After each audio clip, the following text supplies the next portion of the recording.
Welcome to Slayerfest 98. I'm your co-host, Sabrina Ryan. I'm Ian Carlos Crawford. And I'm Colin Smith, and today we're here to talk about The Magician Season 2, Episode 10, The Girl Who Told Time. Ooh, we're in the stretch of episodes where I don't remember what happens when, so it's almost like I'm watching them for the first time when I rewatch them. What do we think of this episode, revisiting it, Sabrina? I think it's a fun episode. I think there's some things in it that I think are excellent. There's little pockets of things that I think are great, but it mostly feels like an episode that's servicing the plot, which is good. Mm-hmm. We needed it. Yeah, Colin. Yeah, same. I really like this episode, but it is very much just moving a lot of the pieces for the final few episodes. But there is a lot of great stuff in here, and some characters that I really love are featured, which is great. Yeah, I feel like The Magicians falls into that sometimes where it's these episodes are just servicing the plot.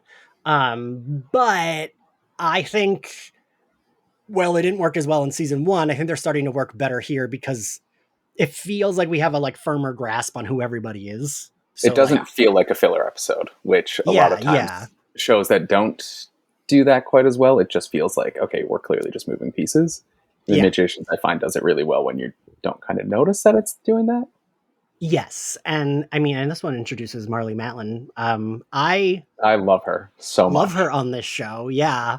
So we open with seeing Julia and Fogg, and this was a little bleak. Everything Julia is, but seeing her be happy, a good student. She's Willow Rosenberg, she's oh, I can do this spell. Look at this spell, and then we cut to her I'm in jail. I know. I'm can we get a season of this? Right? I want a season of this. I want to see Julia happy being able to do spells. She's so great. Yeah.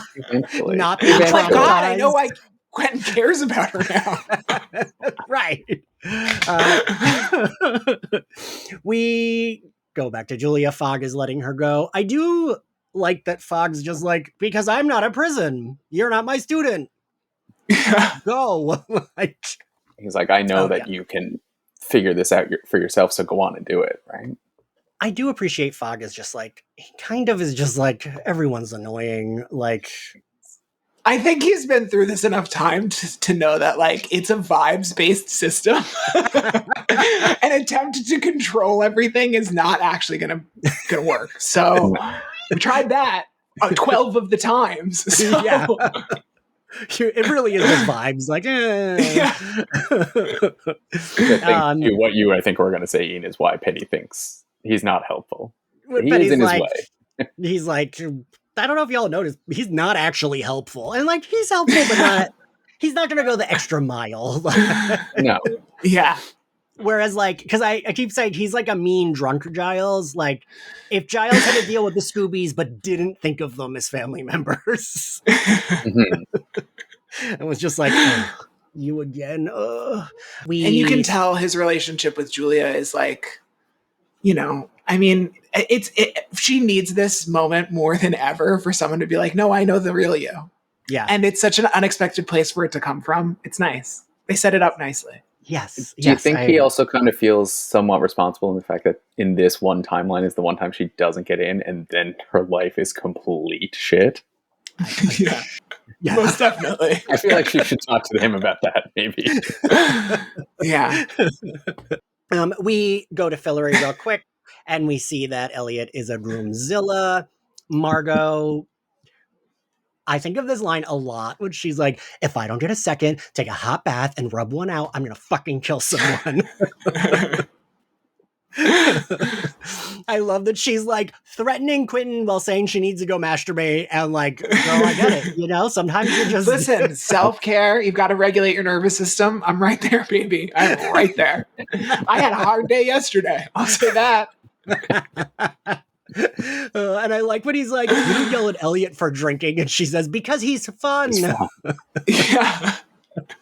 And do you like when she's I don't like this Quentin? He's I didn't think you liked any Quentins. I also like when she carefully chose the word sympathize. She really was ugh, what is the word? It's not empathy. No. Margot and Elliot's relationship in this episode felt a little bit like me and you, Sabrina. Where like Elliot's like upset, being depressed, being angry, being anxious, and she's like, "Oh my fucking god!" And you can see which is which between the two Except of us. Except that one time. Right. Yeah, that's very us, and very when people have known you through various forms of bullshit, like you should listen. You should listen to what they're telling you. We then touch upon Katie and Penny, where Penny's kind of like, I do appreciate that Penny, we're like phasing out the like total fucking grump, but it's still there a little bit. But I appreciate that in his grumpiness, he's still like, Reynard's a murderer and a rapist. That's an everyone problem. He's not a bad guy. He's just grumpy. Yeah, just like kind of a dick. But like, I appreciate him being like, no, that's like a bad thing. So yes, I want to help you kill this raping, murdering monster. Like he's like, I'm on board. Believe me. Yeah. We get the credits, and then we'll talk about Penny and Katie first, I guess. Their storyline. Sure. They go to the library. Oh, because they're like, well, we're gonna go, and then he opens the door, and we learn that. Yeah, because he says, my contract doesn't start today, don't worry. And then it's always sunny, because it's like smash cut, the gang starts at the library. I like that in real life for them, their smash cuts to happen. That would be really rewarding and punishing in real life. Mm-hmm. Like they're diegetic smash cuts is what I mean. So we get the library. We don't know her name yet, right? I think I don't think we learn it till season 3. I don't think we do. No, maybe. We just know that we're as the librarian. Okay. Because I like keep wanting to call her name, but then I'm like, I think we don't learn that till later. Like I couldn't remember if we knew that or not. She's great. I love her. She needs to like go over things with Penny. Katie's like, fine, I'll fuck off. She goes to see someone about a manual. She's trying to find some written down ways to kill a god. Yes. And I'm curious what y'all think. I do like the library as like a setting and a plot device. I kind of think it's like a cool idea. I think it's like kind of interesting. I love libraries in general. I loved it on Buffy. I worked at a library for a while. I would work at a library again. I think libraries are amazing. And I think it's a great setting for a show of this type. And also there's so many fun dynamics about like information economies and like sort of like levers of control. And like, there's lots of stuff there to dig into. And we're just touching on it now. Yes. Colin, what do you think of the library? I love the library, and I agree. It's a great way to, anytime they need a random plot, just be like, well, let's go check out the library, especially now that, the spoiler, but now that Penny's there, it does kind of get used a little more in that way. Yeah. Because we hadn't really seen it much this season, and then I feel like, but now moving forward from here, we'll see it. It's a lot more involved. Yeah. They were like, we didn't build this set for nothing. Right. I mean, that's like how even in this episode, we go back to the one classroom that they did build the set for. Like, that's like the only classroom at Break Bills. They're like, we are going to think of things to show you in this classroom. We will think of them. It's going to be a big set, and we're not letting it go to waste. We're going to have a bake sale in that classroom. We are going to camp in the classroom. The characters barely go to school anymore, but like we still see that room. I do like that, like, and they all said, Summer said this too, that like that originally that those were real rooms. Like Break Bills was like a college they use, and then they just like fully rebuilt the rooms once the show got picked up. Oh, nice. Sabrina, you've worked on shows. Is that like that doesn't feel cheaper, but that is? Yes, definitely. Because you gotta like rent the space, and then there's all the equipment, and you're spending time setting that up. Like if you can control the lighting in a space, you are saving yourself so much time. You saw me getting set up when we started this, and I'm just using one single ring light that I had to find an outlet for. It's a nightmare. So yes, anytime you're going to be on a set a whole bunch of times, you just want to own it. Okay, that makes more sense. I just watched Heat last night for the first time ever. And I like read a thing that was like, there was no sets. It was like all filmed on locations. That was like a big that's a lot of work. Yeah. So they go to Fuzz Beat, which it does look like the BuzzFeed office. It does. That's what it fucking looked like. I like that Penny's like, this is fucking stupid. I appreciate, as a former BuzzFeed person, I appreciated that Katie does say they do cat lists, but also serious news. I like, yes, that is more correct than what I hate when people are like, just clickbait. Yeah, Walmart sells medicine, but I mean, true. Listen, I'll do. BuzzFeed was getting a lot of like rave reviews on a lot of their like genuine reporting. They won awards, right? Yeah. I wrote a whole but it essay. only functioned because most of that body was like a distended, rotting, whatever. But the parts that were great were great. Rest in peace. I'm so glad we met, Ian.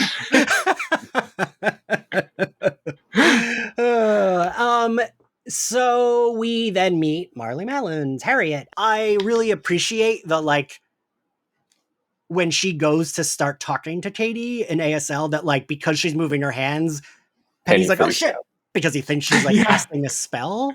Because at first I was like, that's stupid. And then I was like, wait, no, that does make sense in this world because that's like how their hand movements are with like spells. And it's a good way for a little meta commentary to be like, hey, we know that the spells look like really bad sign language and we're not trying to fuck around with you. We're really sorry. Yeah. And they should. I'm glad they did. And I like Katie being the one that kind of knows it a little bit. I feel like that tracks for her. Yeah. Totally. And I like that they're kind of making jokes about Penny too. I like that they're like joking and Penny's like more annoyed that he's being left out. Also, I wish those fucking clickbait articles were magic spells. I wish that was real. So my question is, how does Katie not know about this? I feel like coming from the Hedge Witch world and like her and Julia's whole like free trader Beowulf online stuff, wouldn't they have known that clickbait articles were? That is true. That's true. I wonder if it's like a startup. It just started. Maybe it's a newer thing. Yeah. That is true because like her and Katie only did that like 1 year and then they're kind of like Katie was kind of like went off. So I guess if you're like, oh, they just started, then and they're a subsidiary of that company that Quentin was working at that doesn't do anything. Just like the real BuzzFeed. Fucking Christ. Oh God. I think a lot about how like I'm like, when are they replacing everyone with AI like Ranker did with my job? When? True. God, I think about that a lot when Ranker they told us every step of the way that they were making an AI tool, but also would reassure us every time they updated us. This is to help your job, not to take away your job. No one should be scared. And then they laid off the entire company. I was in the first rounds of layoff, and then a month later, they laid off the rest of the team. And brave new world. Yes. I also like being able to see Katie be nice. We don't often get to see her like she's very hard, right? Because she's had it rough, and like I kind of like seeing her like be chill and cool with this lady that she just met. Oh yeah, she instantly takes to her. Like and Marley Matlin's so great, you buy it. You're like, yeah, this lady rules. Yeah, like this is like the cool boss. What is the is it just that she just gives them the book? Yeah, right? Yeah, she goes and tracks down the book. It's just laying on a desk or in a shelf on the side and gives it to them. But she does give Katie because Katie tells her about, the library didn't have the knowledge she needed. She's like, but the library has everything, just so you know. And she gives the library card a little flick. Yes. Like someone else we know. We go back to the library, and the dude goes to vapes. He starts vaping like crazy. He's on a mango jewel pod. It's wild. It came out of nowhere. And then he is like forced to open a door, kind of, and kills himself rather than opening the door. Also, I like that there's a button, like, don't bump that button with your book cart. Right. Don't bump it with the carts. I feel like I absolutely would have accidentally bumped that button and killed myself by accident. Like, at the library where everyone has dyspraxia? No. No. Too much autism. No. Working at Barnes & Noble, you are you worked at a fucking library, right? You're constantly hitting shit. Like, you're carrying either a pile of books or pushing, bumper cars. I have been hit with a library cart so many times in my life. And it wasn't even like up on a wall somewhere. It was straight up in the stacks. So like, it was at knee height, just in case you tripped. Don't trip over a book. Yeah. And have we warned Penny about this? Like, he's a new employee. Yeah. No, Penny is very shocked at what happens. Yes. Because Penny's like, that's going to be me over some bullshit, over fucking vaping. I would also hate if my job had an accidental death button that, like, I could just casually bump into and blood comes out of my and we're eyes. expected to. You were expected as part of the job. Like, Penny's like, oh, I didn't realize I signed up for that. Yeah, like, and it's like all over opening the banned books room. Like, that feels a little severe. Also, that room is just one key that's like on his waist. Why don't we like have a couple turnkeys, like the nuclear weapons? They're magicians. Sure, they have to do like a spell. Like in behind an office or something? Like, it's straight up just out in the library. Yeah, and also very close to where they popped in, where they orbed in. There you go.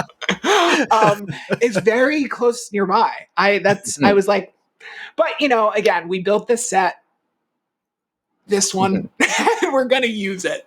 It's funny. I said this last recording, but like, the way Fillory has the one hallway that Margot does go to later, like that is the hallway that is used anytime they're walking anywhere. Mm-hmm. I feel like this is the corner of the library that's used anytime they're like going away from the desk. It's always right here. Yeah.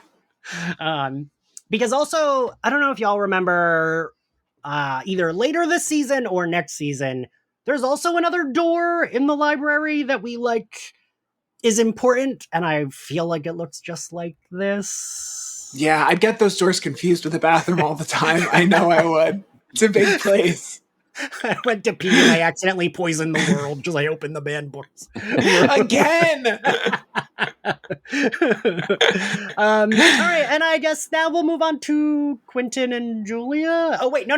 Well, they go back to Fuzzbeat first, and it's all cleared out. Fuzzbeat. Mm-hmm. And there's a card there telling Katie that the book that she needs is in the poison room. Yes. And also, it's not magical that it's cleared out. It's BuzzFeed had to change offices for the 700th time. Yeah. It's actually not that crazy. Yeah. We're moving across the street again. I think when I had started, they just moved into whatever off, and then like right after I left, they moved into a different one. Yeah. Quinn and Julia, he comes to the Physical Kids cottage. I do love Josh as like a nice, nerdy drug dealer. Yeah. Because there are actually, I'm still friends with one. There are actually those people from college where you're like, they've got like really insane weed and they've always got some crazy problem. Yes. But they're like not tough at all. They're chill as hell. They're watching hentai. Which I could see for Josh. Yeah, totally. Oh, Josh, trying to shave a nymph. We will come back to that because I have a question. Todd, I love seeing Todd. It's also wild that Adam DeMarco is like wildly famous now, and he is like this side character with one line twice a season. Yeah, that's so crazy. But you could tell, I mean, I remember at the time being like, this kid's got it. Like, even back then, it was like, oh, Todd. Like, I was always excited to see Todd's. He's like cute, and he's like fun. What is it? What is the drug Quinn takes? It lets him see into other realms or something like that. Yeah. It's like a piece of cherry bar. So he immediately sees a child that he's like, why do you look familiar? And it's Julia's shade. Who here is clear on what a shade is? Because not me. I'm guessing it's your soul. That's my, like, it's the good parts of your soul is my guess. The worst parts worth keeping. Yeah, I just assume it's the equivalent of a soul. Okay. So I was going to say, it feels like a soul, like but the only soul nice mixed things. with the conscience. Okay. Yeah. It's the part you'd filter out and keep if you were like cleaning out for the spring or whatever. I almost appreciate that they don't use soul. Like, I appreciate that we're not, if we're like, we don't need to use the language of like, like, religion. I don't know. Yeah. I'm just like, sure, make up another word for it. Great. Who cares? They're all made up words. I think we should steal from the Christians more often. And I don't think soul began with them either. Steal from the pagans. Who cares? Who doesn't? Who isn't? Fair. So what is it, I'm Josh? joking, guys. By the way, don't comment. No, this is all obviously joking. It's all endorsed. This is the official podcast line. I'm done. I'm going to be so hexed by the end of this moon cycle. It's done for me. Absolutely. You are witchy. You're allowed to say those things. It's true. God, where are my notes? He's chatting with her and trying to find out if she knows where she is to save her. She doesn't really know. She just knows. Time is running out, and I don't know where I am. Time is running out. I need to get back to Julia. Yeah. This episode, we're doing a lot of like pop-ins, and I do kind of appreciate that because again, they can teleport. So he quickly just teleports to tell Elliot, I gotta go do a thing for Julia's shade. And I really like Elliot understanding, giving him a hug, and then saying, but if you miss my wedding, I will kill you. Love him. It's true. And I like we have magical powers. You're gonna make it to the cocktail hour. At least. That does seem doable, right? When you have magical powers, like it seems doable when we have cars, but you'd be surprised. Right. Go do the thing and then come back. Sure. Like, what is he? He goes to see Julia. She won't let him in, but then he says he saw her shade. He talked to her shade.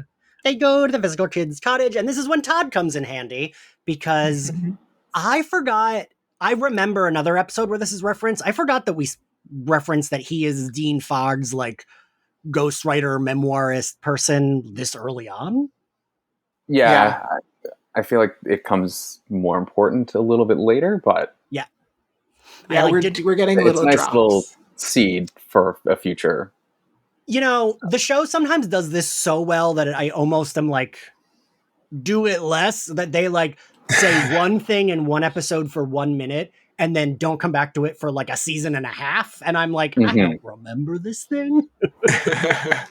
But that's why it's built for rewatching. Right. Like the librarian who does hit the thing, I was positive that we had seen him before. And then I looked him up and we had not. Because sometimes they do that where it's like just one of those faces. Yeah, but right. Sometimes they do that where it's like who's the lady that you love saying her name, Sabrina? That she was in one episode this season and one episode last season. Oh, Green Street. Emily Green Street. Emily Green Street. The best. That took too long. I gotta stop vaping too. I'm gonna end up hitting the button. You're gonna hit a button. It's gonna be over for you.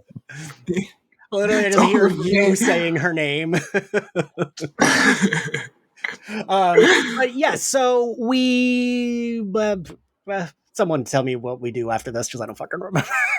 It twists and they're speaking to Fogg then. He tells them right. that I do like that. The third timeline. Yes. I also got to point out I do love hungover high Todd. Like I like that he's still a little he's so high. Good. But he's hungover. I love when he asks, like, "Is this real?" And Julie's like, "No." Yeah. Fogg tells them, what is it? He's like, oh, there's no books on shade, but one Alice did. I'm also a little unclear.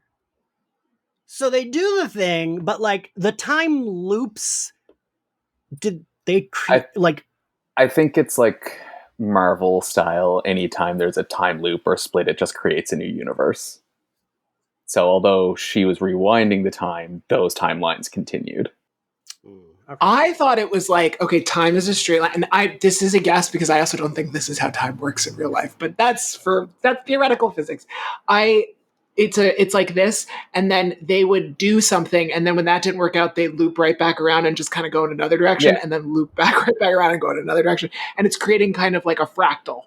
Oh, I can buy that too. To go back to Marvel, it's Moira X. doing her lives over each time. Yeah. I didn't love that storyline either. I'm very like... Listen, time travel's not for the faint of heart. I don't recommend it, okay? I'm like, I don't know why I say this as someone who wrote a fucking book with time travel. I fucking hate the, like, when you have to think about time travel, because it's like, well, but then this kind of falls apart. Don't think about it. I know. That's the key to time travel. Just accept that it happens. Because, like, you fuck Marty McFly's mom and you get home. You do whatever the fuck you want. Yeah. You do.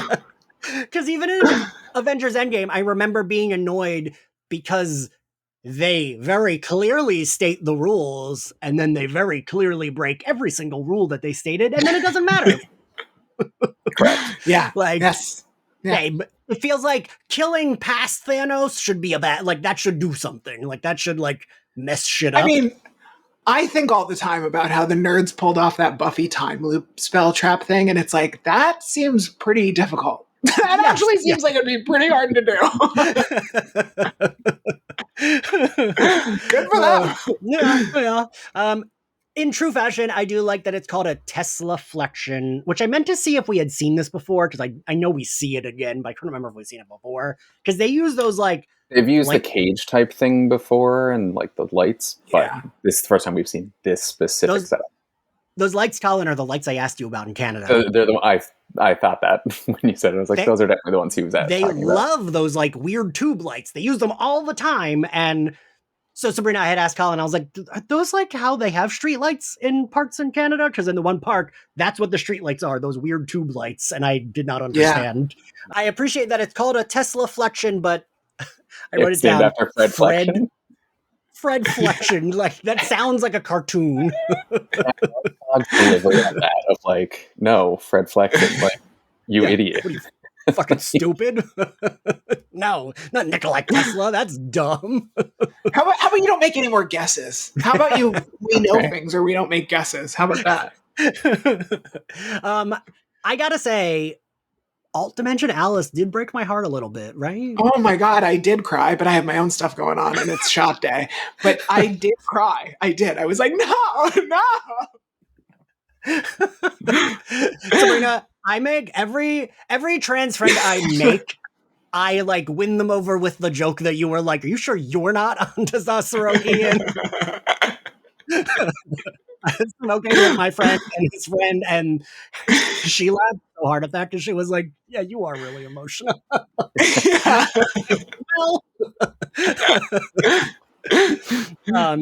But yeah, no, I thought that she did a really good job as like the panic Alice, where she's like the like way Alice talks when she's panicked, and she just is like, this woman needs a break. Like, right, her hair is like messed up. She's missing fingers. Like, listen, we've all been through a breakup. We've all been through grief. She needs a spin class of Washington and like to take some selfies. That's what she needs. Yes. Where she can be he's like, your hand's all fucked up. She's like, wait till I tell you about how I scream at night. Yeah, like, oh, there's nothing. My mangled claw is nothing. No. Tis a flesh wound. And God, she says she watched the beast like tear him apart and then like tear apart his shade. Yeah. Which, like, I was thinking about it. I don't think I've thought about this before, but I was like, ooh, does that mean like it looked like a child and he was like tearing apart this like child inside? Like, yeah. Really bad for her. What is it? She teaches him that shade goes to the underworld and you need a gatekeeper, someone older than the world itself, to get through. I know I rag on their heterosexual angsty bullshit, but it worked here for me. Like, it really did. It did. Right? And it's not heterosexual because Quentin's bi. True. Yes. Well, it does work really well here. At the same time, in her timeline, well, I love this scene, and I think like the two of them work really well together, and I think she really sells it. But in her timeline, she's like, before he died, we were fighting and we were in a really bad place. In his timeline, before the tree died, they were fighting and in a really bad place. Maybe you two aren't meant to be together. I don't know. Hey! Hey, none of that. It's all very sweet. You're absolutely right. And you're right. I mean, that's why I cried. I was like, this is so sad that these two are trying so hard and they really do love each other, but it's just not meant to be. And that final shot, dimension, like, where the tent like the lights go out and like it's just Julia and Fogg looking in, and he just goes, "Oh, it's really sad." Yeah. And the way he like, I mean, they're all right. We say this all the time. This show is like underrated for many reasons, but especially because all the actors are very good. Mm-hmm. When he's like, no, I've always loved you. And he's like on the verge of like a breakdown. And this like battle torn version of Alice is just like, but I'm really sorry. And it's like, God, you too. Fuck. Like, see, these two versions. Let's work it out on the remix. I do want these two to get a break. Like, fuck. So then they go back to the physical kids cottage. They're looking in a book, and Colin, what is the gatekeeper that she finds? We learned that the ancient ones are dragons. Really exciting. And they need to get trained. God. I forgot that was this season, because I think there is a thing next season, but I forgot that there's a thing this season. So there be dragons. Now let's talk about Fillory. I feel like I always do Fillory last because, Margot and Elliot. Yeah. I do really like the idea that he's been going to see Baylor and like hanging out with him. Winning him over, becoming his friend. Yeah. I was kind of like, they could kiss. I wouldn't be upset. Yeah, TikTok girl who keeps time, tells time. God, who even is the girl that tells time in this? That's the name of the episode. I don't know who the hell it was referring to. Jane. Yeah, because the time. It's explained at the start when he's explaining the time loops. That's the title of the second book, and it's because she does time loops. Right, because I was thinking, isn't that Jane? And she's not even in this episode, so who are we? But you're right. It's like because of her, he can talk to that guys. And like the time loops and. Yeah. Okay, that makes sense. Yeah, so I like that. Baylor's like, I like these nachos. They're playing backgammon. I'm very charmed. Elliot mentioned Nate Silver, and I almost got a nosebleed. I was like, guys, I have someone you can defeat. I was like, oh, right. This is from like 2015. Yeah, let's put him in the poison room. How about that? Baylor tells Elliot a wedding is a great time to improve his polling. And I don't know what he meant by go public. I don't quite know. I think have a more like with the public couple ceremony, maybe. Oh, like a coming out with like, oh, look, here's my new partner. Yeah. Like showing off the new goods. Okay, that makes sense. Like when Taylor Swift showed up with Travis Kelce and was like, you're all going to have to live through this now. We were like, okay.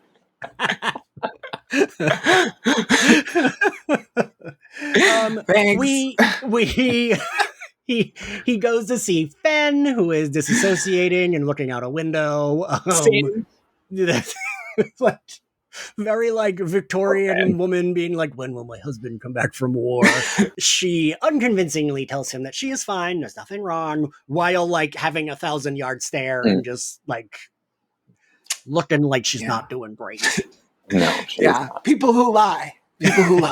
Yes. I like the like background plot of Josh becoming the royal chef. Like I didn't even remember that, but I feel like that's how they kind of bring him back into the fold. He declares the kitchen's adequate.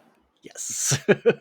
He meets with Josh and he's being a groomzilla. I really like Elliot as a groomzilla because also that does track, right? Oh, yeah. When he says like something tastes too fillery and he's like, Josh is like, I don't forget what he says they eat, but he's like, they eat like trash. Like what are you boiled talking mutton, about? I think is what he says. Yeah. Oh yeah.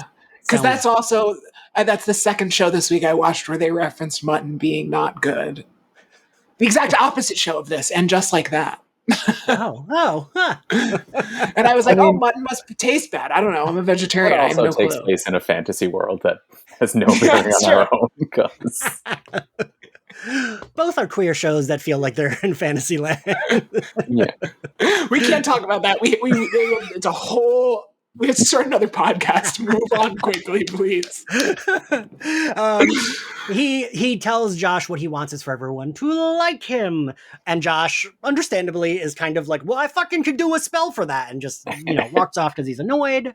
This is another spot where Elliot and Margot did remind me of Me and You, Sabrina. Because, like, when he's like, can I ask you a lady question? And she's like, oh my God, I barely understand. Like, what are you talking about? And then he says something about pregnancy, and she's like, yeah. You bringing me some bullshit? What do you want? They're boobs. What are you asking me? And then he like mentions how Fen seems not is great. Dissociating. Yeah. I do like that Margot clearly is picking up that, like, oh, Fen is seeing the fairies. That's a problem for me. Because she wouldn't have known that before this, right? This is her kind of figuring it out. Yeah. Okay, yeah. She's like, oh, didn't think about that one. Yeah.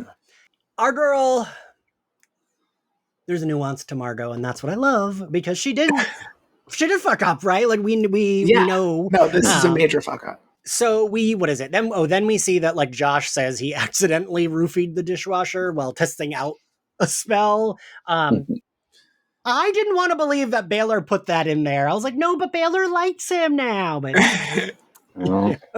Sneaky little guy. Ends up, we like all the Foo Fighters. They seem like pretty much a solid ragtag group of people. Like, that's another show I'd like to watch, but they are inconvenient, so they will be dealt with. Yeah, Margot has no time. We don't need more characters. Thanks a lot. This show does not need any more characters, because this is the last time we ever see him. There's nothing like... No.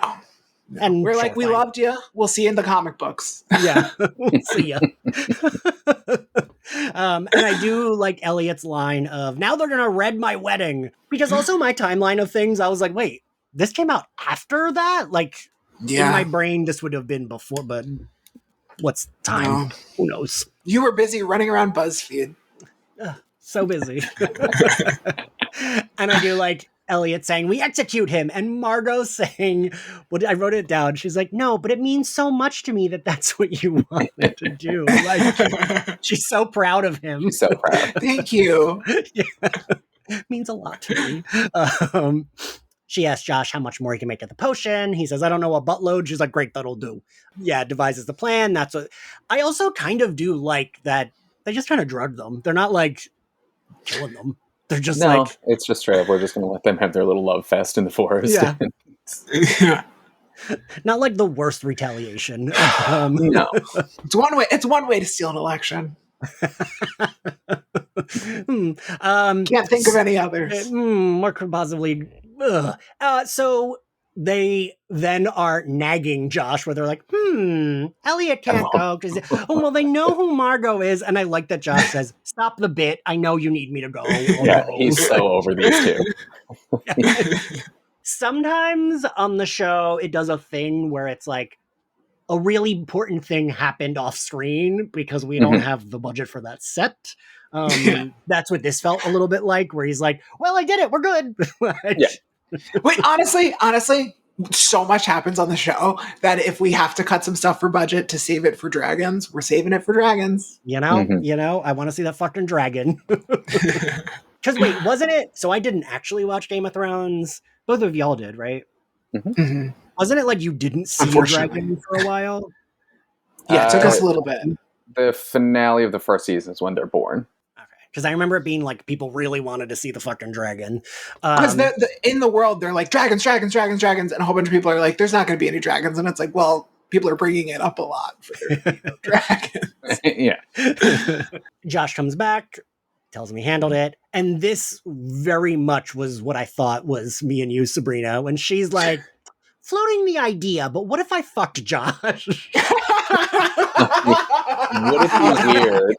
And Elliot's like, I certainly hope it would be weird. Yeah, you should do like, it. I hope so. Like, that was us drunk at Stonewall. So us. Yeah.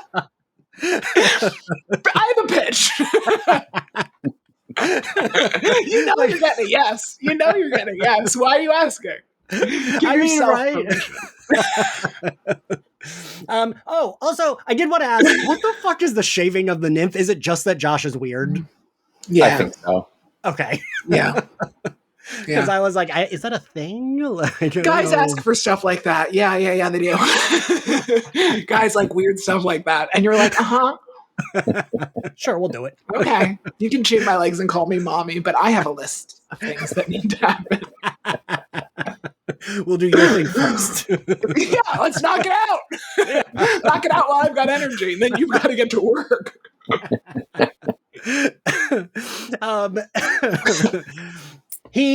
Elliot once again points out, which this is important moving forward, how Margot has once again solved the problem, right? Like Margot keeps solving these issues.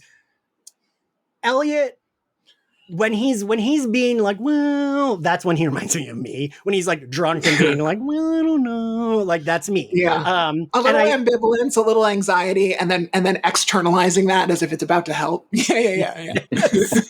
And like the fact that she's like pretty consistently had to be the one that's like, fucking shut up, I'm gonna do the thing, this is what we need to do, I'm gonna go do it. Like, does anyone have a hammer? I'm just gonna yeah, correct. But you know what, that's how things get done. That is how things get done. And you're gonna make mistakes, but of the number of problems she has cleaned up, and frankly, a lot of the time, it's short-term problem solving, which is a valid strategy when you don't have another strategy. Right?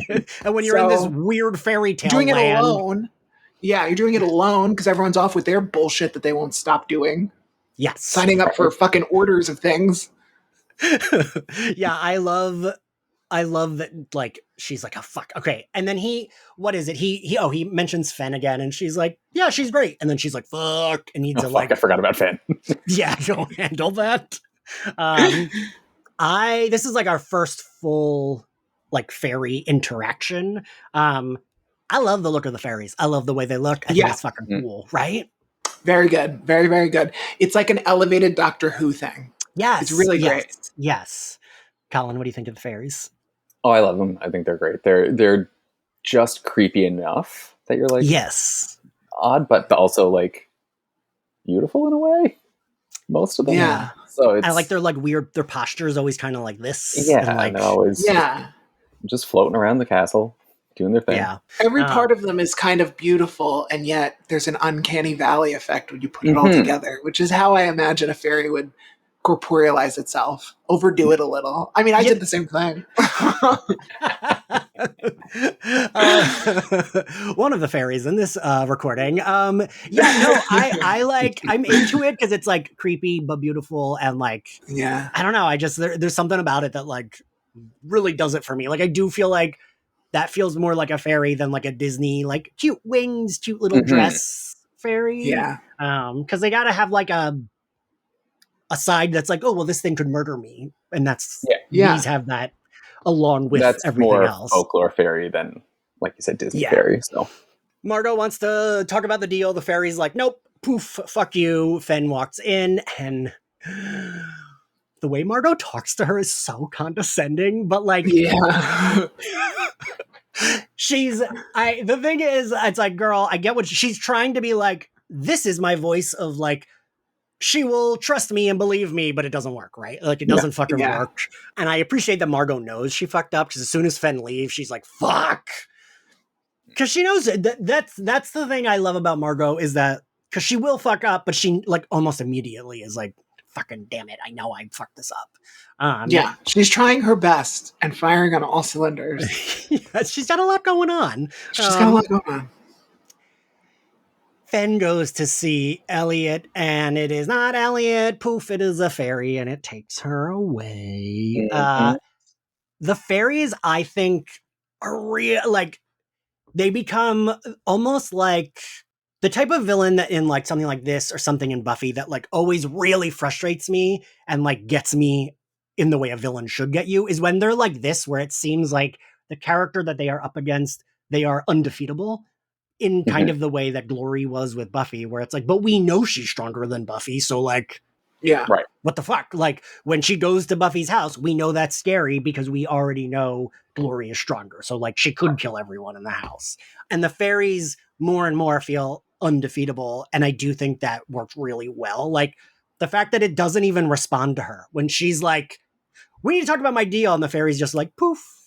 And no, because I don't want to talk about it with you. Like, they're done. There's no deal. There's no talking about it. They made the deal, and that's it. Was the we deal. made the deal. And I think it's cool because there's more than one of them, and they're kind of like a hive mind, as opposed to like Reynard. They're like, we just need a magic bazooka, right? We'll point it at him. You can't really do that. It's like a society of people. Yeah, yeah, you're right. It is. It's almost like the board, where it's like, well, I mean, like that's the real warring nation. The other places like that are like fighting with filler, like that's not actually. That's like Canada, but I mean, the fairies feel like China. You know what I mean? If you're like in an American 4th of July ass fucking xenophobic mindset, that is sort of what they function as on the show. Is like this other force, and like that there's legal consequences, there's like deals, there's and you can't just push your way out. Don't know much about them. Yeah. Mm-hmm. Is the other side like like Ben is seeing them and she doesn't know what they are. Like when she realizes Margot is also seeing them, and she lives in this world, like she grew up in this fairy tale world. So I often also forget that like Fillory itself isn't like the people that live there aren't magicians. Like I forget that sometimes. Mm-hmm. Like like Fenn's good with knives, but that's kind of it, right? Like she doesn't have any powers. So like makes sense that she might not have seen a fairy before, I forgot Fenn even gets kidnapped by them. I totally forgot this. I'm looking forward to where this goes, but now that we're at the end, favorite outfit, Colin? It's a tie between Margot and Elliot. It's just the same thing they're wearing the entire episode. They're like king and queen outfits. Yeah, it looks so good. Sabrina? I like what the fairies are wearing. I think it's like so well designed, and they were slightly different every time. And I think it's otherworldly on a show filled with otherworldly costumes, and that's hard to pull off. Margot's pink number, right, Colin? It's got like it's almost Star Trek-y, but like meets fantasy because it's got like the like. All I could think was it's the Chanel suit that Marge Simpson keeps reworking, but like high fantasy fashion.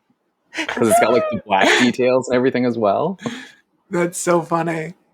It's funny because I liked the back of Fenn's dress too, because in a similar way, like it was just so thoughtfully, like, I don't know, constructed. I do think there is an outfit that Margot wears at the end of the season that I almost think might actually have been them like repurposing this outfit, because it's also like the shiny pink. And we got a budget, so do what you can. I know, like we got Dragon show, so. we got Dragon coming up, so like we gotta save on the budget. What was your favorite scene, Sabrina? Sabrina, I just almost called you Margot looking at my notes. I almost said, Margot, what's your favorite scene? Where fantasy and reality begin to merge. That's such a compliment. I'm literally going to take that to my grave. I think my favorite scene was Quentin and Alice. Like, it just wrecked me. I like actually cried earlier today. And yeah, I thought that was lovely. Also, just seeing Julia happy with Fogg and being like, I have a special talent. I can't wait to read in the library with the other weirdos. Like, it's so great. It's so cute. Colin? I really like the scene where they're trying to convince Josh to go, and Josh is already convinced. We'll just stop it.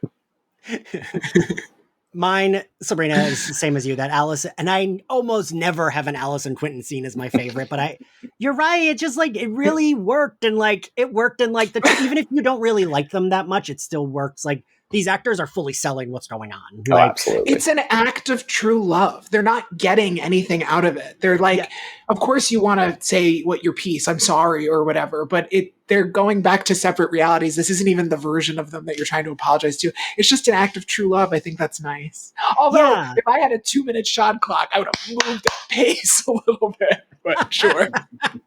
Like, yes, I'm really sad and I appreciate what you're saying, but you need to talk faster. Yeah. You're going away either way. I'd like to stay. So if we could.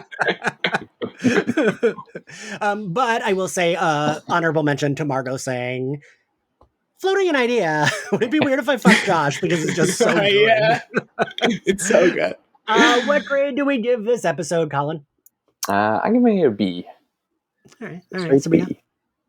I'll give it a B. A B. Yeah, a B.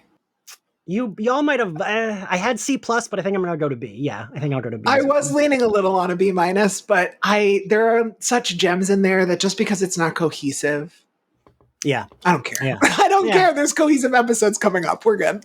Right. Yeah. Like we'll get those. Sure. Thank you both for joining me. Thank you all for listening. If you like Slayerfest 98, you can find us at Slayerfest X98 on all social media platforms. You can watch our video recordings on YouTube because every episode's a video recording, or you can listen to us on our podcasting platforms, Spotify, Apple Podcasts, anywhere else you get your podcasts. Support us on Patreon. We're going through every season of Buffy as it turns 25. Just finished season 4. Season 5 is coming up. And Batman the Animated Series and X-Men the Animated Series, which I should have both of you on for episodes soon. And if you want to follow me, I'm at Ian X Carlos. Sabrina, where can everyone find you? I am on Instagram at Magical Girl Sabrina, and I am on Mastodon, which none of you will know what that is, but it is a non-corporate version of Twitter, and I am the same at Magical Girl Sabrina. And I post just complete nonsense and vibes. So. I was going to ask, are people? Is it like still consistently posted on Mastodon? Yeah, there's a core group of us that. Ooh, Siri says no. There's a core group of not that she knows anything. There's a core group of us, and we are crushing it. I think it's an extremely stable place to post. If you find your little niche, we're going at our own slow pace. There's no trending. There's no drama. It's just kind of like, here's my stuff. I like this movie. Look, this political thing we should donate to. Me being like, I'm a dumb bimbo with thoughts like a rom-com character, and everybody claps. It's the best. It's the best. Well, that sounds wonderful. The other day I posted, I was like, there was a firefly on the subway station and I cried, and everyone like clapped for me. It's a great website. I love it. You might have sold me on it because I do have an account. I just never posted once. Come on in. The water's fine. Colin, where can everyone find you? I am at csmith03 on Blue Sky, and that's about it. I have Instagram, but I don't really post there. So yeah, I know you never repost your goddamn episodes you're on for, but I know it's just you don't check it. All right, everyone. Well, thanks for listening. We will see you next time. Bye. Bye.